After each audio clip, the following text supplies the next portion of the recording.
So yo, what's up mga backyard? Welcome back sa aking channel. So ngayong araw guys, meron ako iniintay na pinadeliver ko galing La Union na mga aquatic plants. So iniintay ko yun guys at susubukan ko magtanim at magparami ng mga aquatic plants para naman sa mga susunod na araw ay meron din tayong pwedeng i-out ng mga aquatic plants. Tapos eto nga pala guys, yung ating stand na nasira yung paa, pinalitan ko ng stand. So second hand na to. So hindi ito yung pina-repair ko. At hindi ko pa nga nakukuha yung pina-repair ko at okay na yung paa nun. So inilipat ko tong ating flower horn na MB4 na VIP dahil ilang piraso lang yon. Tapos nilagay ko dito sa ilalim yung blue ram. Ayan. At medyo stress pa nga sila dito at hindi sanay na malaki yung kanilang pinaglalagyan na aquarium. Tapos isusunod kong lilinisin itong ating dalawang 20 gallons dahil wala nang laman to at pwede nang linisin yan guys. Tapos yun nga pala, share ko lang sa inyo na may nabili akong feeds ng shrimp, ng mga dwarf shrimp. Ayan, tong Nakamura. Nakamura Japan, no? So ito ay spirulina wafer guys. Ayan, extremely fresh. Ayan, so nasubukan ko na to guys na ipakain dito sa aking mga shrimp. Ayan, at gustong gusto naman talaga nila at pag nilaglag ko ay pinupuntahan nila. Ayan, nakikita nyo guys at nagkukumpulan na nga sila at hindi siya nakapagpa-cloudy ng tubig habang natutunaw kasi meron kasing mga ibang feeds na humahalo sa tubig kaya lumalabo at mapupulot yung tubig mo. So ito, kahapon ko pa nasubukan to guys. Pinadeliver ko to, bali 90 pesos lang to, nabili ko sa Shopee at napakaraming laman, sulit na sulit.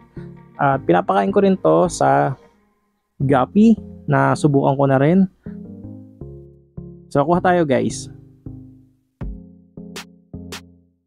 So ganito yung itsura niya guys. Ayan, spirulina wafer. So sinking pellet siya at yung texture niya ay matigas kaya maganda ipakain to. So ang ginagawa ko dito guys sa idinidikit ko sa glass pero nahuhulog eh. Ayan, mapapansin nyo guys dyan sa sulok, diyan sila nagkukumpulan kasi may inilagay na ako dito, dinikit ko sa glass. Ayan, ginanto ko, parang yung spirulina tablet ang ginawa ko pero natanggal. So ayan guys, at inuulit ko, dinidikit ko ulit at papakita ko sa inyo kung gaano kasarap tong spirulina wafer na to, na tatak Nakamura. So maraming feeds para sa mga isda yung Nakamura. So search nyo lang sa Shopee at meron sila dong mga pang goldfish, mga pang flower horn at murang-mura lang guys. Ayan, so sinubukan ko pa lang to, bali ang kailangan ko talaga tong pang shrimp kaya yun lang muna ang binili ko. So susubukan ko next time yung pang flower horn naman. Yeah, so takpan muna natin guys dahil baka kumunat at madaling masira. At napakaganda ng lagayan niya guys, parang lagay ng Humpy Head na 100 grams. So yun na nga guys, at meron din pala akong papadeliver na 3 pirasong SBST. Ayan, so napakaganda nito guys at meron pa tayong mga available niyan. So sa mga gustong mag-alaga ng mga goldfish, message lang kayo sa aking Facebook page. At meron din siyang in-order sa atin na 2.5 inch na ARC o yung Australian Red Claw Crayfish. Ayan, so ito ay male. So maraming salamat Sir Jan. So yun na nga guys, at dumating na nga yung iniintay kong package na galing sa LBC. Ayan, so ito ay galing sa La Union. So pakita ko sa inyo guys. So ayan, galing siyang Poblacion, Santo Tomas, La Union. So ito ay mga aquatic plants na mga binili ko. So medyo hindi pa ako pamilyar sa ibang aquatic plants guys, pero itatanim ko lahat to dahil in-order ko to sa mga 20 20 varieties to guys ng aquatic plants. So kung hindi ko alam kung mabubuhay ko ba lahat to guys, pero susubukan natin at sana'y mayroong mga mabuhay. Dahil pag naparami ko to guys, magbebenta rin tayo syempre. At syempre, ganoon naman talaga sa una, hindi naman tayo perfect at kailangan ay pag-aralan nating mabuti. So nag-research na rin ako na kailangan to ay lagi sa yung sa lupa na laging basa o may tubig. So sa batya ko muna ilalagay ito guys. At meron na nga akong mga biniling batyang maliliit. So doon muna guys, bali starter ko muna. At pag nakabuhay ako at mga lumago na, ititrim ko.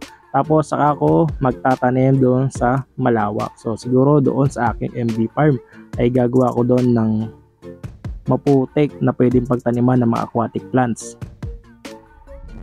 So ito guys, so ang ganda ng kulay nito. So sana nabuhay natin itong mga aquatic plants ito guys.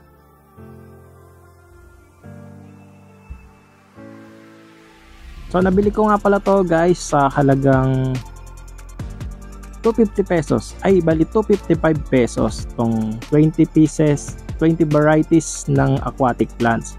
So yung mga ibang aquatic plants dito guys ay meron na ako. Katulad nitong mga ganito, itong mga bacopa. At yung mga iba na aquatic plants ay meron dito sa mga tropa natin, kala Sir Frank, na may hingi lang natin, no? Pero pag napadami ko to ay magpapalugo din tayo ng mga ibang mga aquatic plants doon kay Sir Frank dahil magaling siyang mag-alaga ng mga aquatic plants at napaka-solid talaga ang tataba ng mga aquatic plants niya doon guys. Kaya pwede din siyang pasyalan.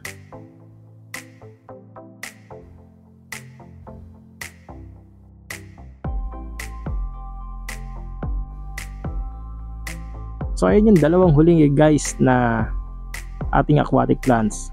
So meron pa ako iniintay guys, galing namang Shopee, no. So yun yung matagal kong hinanap dito sa area ko sa Binyan, Laguna, pero wala talagang mag-comment o magbenta sa akin, no. So napilitan ako umorder doon sa Shopee. So pakita ko sa inyo mamaya.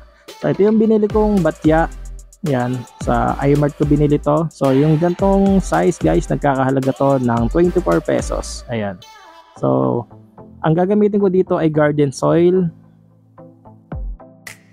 Dahil mahirapan akong kumuha ng lupa. Kaya garden soil na lang yung gagamitin ko. Tapos hindi ko bubutasan yung batya para ma-stay yung tubig doon, para hindi matuyo o malanta yung ating mga aquatic plants. So yung ating malaking flower horn nga pala na si Pomelo ay binigay na nga pala natin sa ating matalik na kaibigan. At yun naman ay aalagaan nila. At pwede ko naman bisitahin si Pomelo doon. So yun nga. At meron silang bagong alagang flower horn. So ayun nga pala guys, at meron nga pala uling umorder sa atin, no? Sa Muntinlupa naman. So kay Sir Jester, yan. So nagpapa-shoutout nga pala si Sir Jester, no? So shoutout nga pala sa tatay niya na si Migueldo Malikse na gagawin daw niyang pulutan yung crayfish pag naparami niya, no? So maraming salamat Sir Jester. At yan nga, bali umorder siya sa atin ng isang triyong HB Blue at meron siyang free na male na HB Blue. At umorder din siya ng trio na crayfish. So yun na nga guys, at dumating na nga pala yung aking iniintay na matagal kong inintay talaga to. Itong ating red root floaters, no, na aquatic plants. At gandang-ganda ako dito guys kasi ito pag lumago to ay namumula talaga. So nabili ko to guys sa halagang 50 pesos, 10 pieces daw pero napakarami, nalagpas 20 pieces.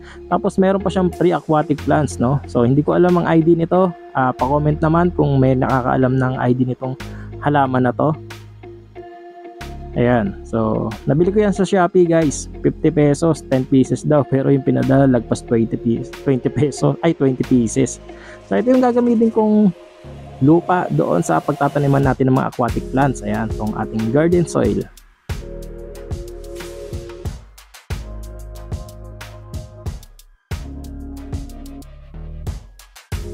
So yun nga pala guys, at nagpapapalit ako ng bubong dito sa ating backyard, no. So i-update ko kayo dyan sa mangyayari dito sa ating panibagong bubong sa ating backyard, no. So matutuwa na nga yung ating mga isda dahil wala nang tumutulo at wala nang nalalagpak ng mga kalawang sa kanila, no. At hindi na rin ako mangangamba na bumigay yung ating bubong. So hanggang dito lang muna ang ating video. Maraming salamat po. Happy fish keeping po. So fish out. Bye bye.